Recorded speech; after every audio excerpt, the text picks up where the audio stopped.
我的发表吗？好，那个，然后刚才那一句啊，就是手压民宿巴赖，就是在泰雅族意思就是我喜欢你，然后巴赖嘛，就是真正的这样。然后可是歌名却是好想你。就是含蓄的讲法，实际上就是我好爱你的意思。哎呦。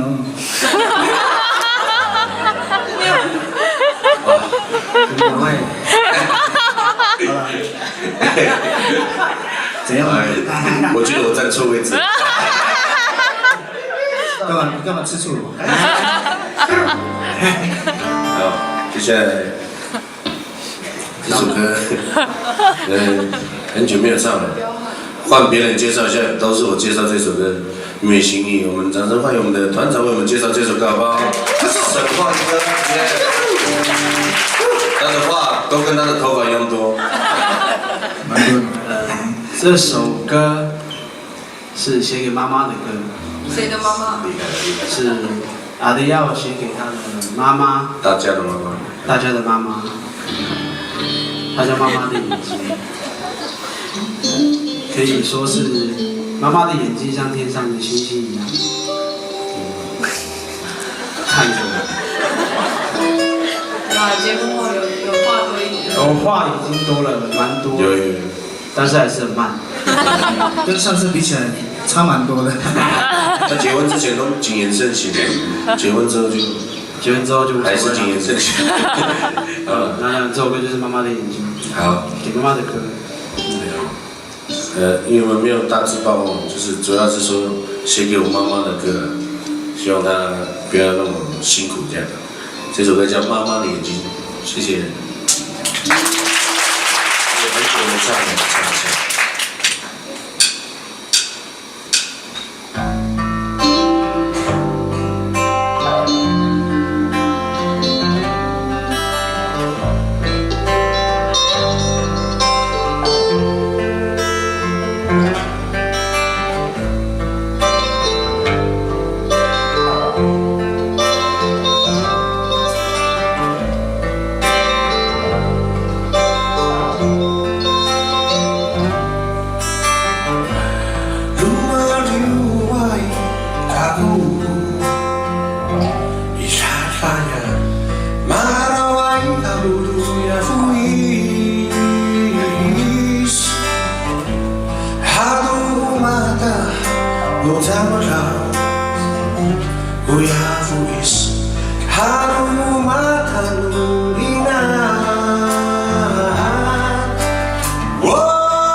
到这个时候，他要讲一些话这样。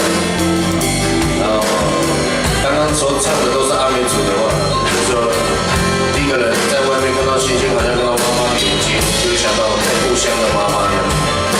好，刚过完年，大家都有浓浓的乡愁，再次把大家掉入浓浓的乡愁的漩涡里。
我妈在录音啊。